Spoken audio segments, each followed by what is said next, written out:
I am your friend Arunika and welcome back to my channel Arunika's Academy. So after a short break, I am once again back with you all. So today we are going to discuss the short answer type questions relating to Ohm's law. So let's get started. Our very first question is, distinguish between good conductors, resistors and insulators. Name two good conductors, two resistors and two insulators. So what are good conductors? We know that the substances, those substances which have very low electrical resistances are called good conductors. And those substances which have comparatively high electrical resistances, they are called resistors. And those substances which have very high electrical resistances are called insulators. Examples of good conductors are copper and aluminium. Examples of resistors are alloys like nichrome, mangstinium, and example of insulators are wood, paper, etc. Moving towards our next question, classify the following into good conductors, resistors and insulators. So we have to classify between good conductors, insulators and resistors, and they have given certain things and we have to put them into the proper category. So let's do it. Question number 15. First of all, we make three columns of good conductors, resistors and insulators. So rubber. First of all, we will write the things. What substances are given to it, what are the things which are given to us? Rubber, mercury, nichrome, polythene, aluminium, wood, manganese, bakelite, iron, paper, thermocol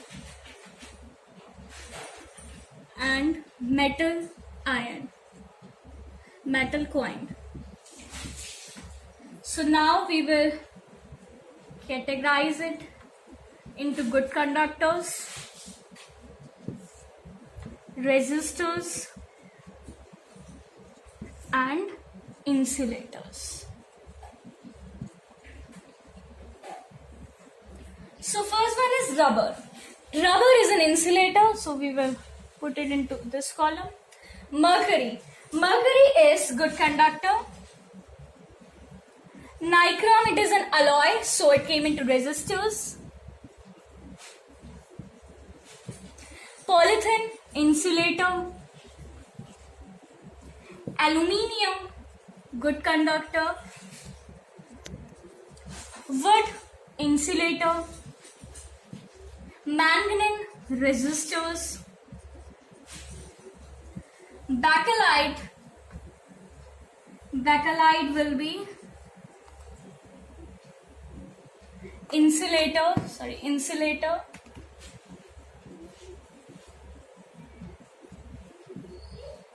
Iron, good conductor.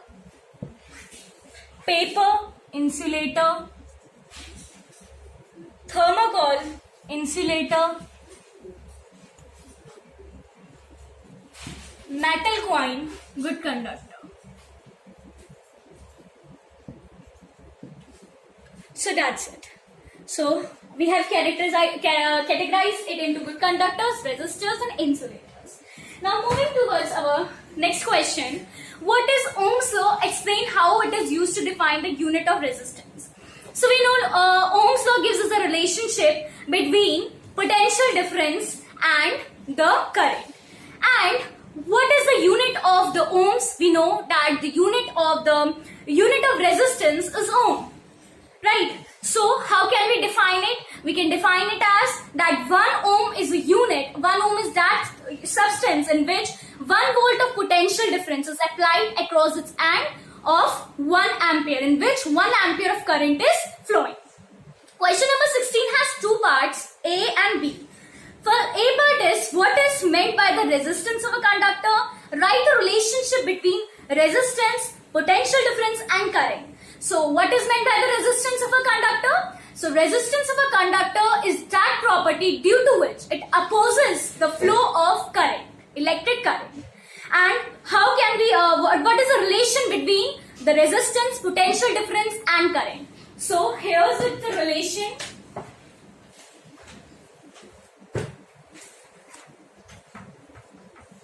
The relation is, we can write it by the formula, resistance equals to potential difference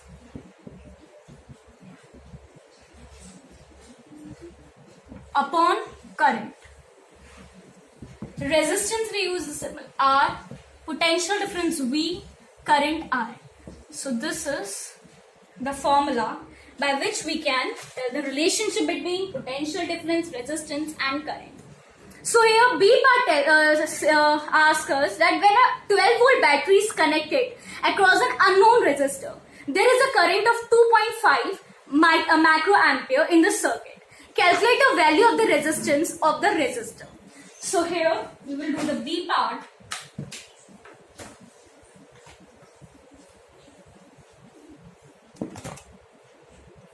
Question number 16, B part. In this, what is given to us? PD is given to us, that is 12 volt. And a current is given to us of 2.5 microampere. Equals to, when we convert it into ampere. Okay, now what we have to find out, we have to calculate the value of the resistance. We have to find the resistance. So we know the formula I equals to V upon R, where V is 12 and I is 2.5 into 10 to the power minus 3 R. So here R equals to 12 upon 2.5 into 10 to the power minus 3. So when we calculate it, we will get 4.8 into 10 to the power 3 equals to, or we can also write it 4800 ohm.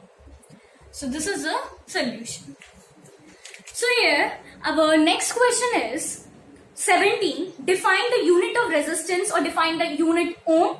It is the same, that 1 ohm is that unit in which the PD of 1 volt is applied across its end and the 1 ampere current is flowing through it. So it is 1 ohm resistance. 1 ohm. Now what happens to the resistance as the conductor is made thinner? As the conductor is made thinner, the resistance will be more. The resistance will be larger. The question number 17C part is keeping the potential difference constant. The potential difference is constant. The resistance of circuit is doubled. The resistance is doubled. By how much does the current change? So we know that current is inversely proportional to the resistance. So here the resistance is doubled. So what is the current? Current will be half. Question number 18, A part is, why do electricians wear rubber hand gloves while working with electricity? As we know that rubber is an excellent insulator. That's why the electricians wear rubber hand gloves while working with the electricity so that they may prevent themselves from getting electric shocks. Now B part is, what PD is needed to send a current of 6 ampere through an electrical appliance having a resistance of 40 ohm. So here simply we will, here it is given, the current is given 6 ampere and the resistance is giving 40 ohm. So by the formula I equals to V upon R, we can find out the potential difference. Question number 19 is, an electric circuit consisting of a 0.5 meter long nichrome wire XY, an ammeter, a voltmeter, 4 cells of 1.5 volt each and plug key was set up. So here is 3 parts. First part says Draw a diagram of this electric circuit to study the relation between the potential difference maintained between the points X and Y and the electric current flowing through XY. So we will draw here the diagram. So here it's question number 18. Sorry, question number 19, first part. So here we have to draw the diagram. So first of all, here are the cells. 1, 2, 3.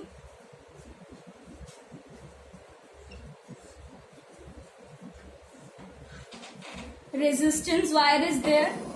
Here is an ammeter. As we know that ammeter is connected in series. That's why we have put it like this. And here is a switch and closed switch. If the switch is closed, then only the current will pass. Otherwise, the current will not pass. And here we have put, and we will put across the resistance, we will put the voltmeter. As we know that the voltmeter is connected in parallel. This is the resistance XY. Here is the wire XY. Ammeter is there. Switch is there. These are the connecting wires. These are the connecting wires. These are how many of these cells are? There are 5 cells. These are also connecting wires. This is a switch and this is an ammeter. Okay, so this is our diagram. Now question number 19, this only. Second part says that following graph was plotted between V and I values. Here they have plotted, given us one graph. What would be the value of V upon I ratio when the potential difference is 0.8 volt, 1.2 volt and 1.6 volt respectively? What conclusions do you draw from these values? So here they have given us one, and the line, the graph line is the straight line, and we know that the potential difference and current graph, if it is a straight line, then it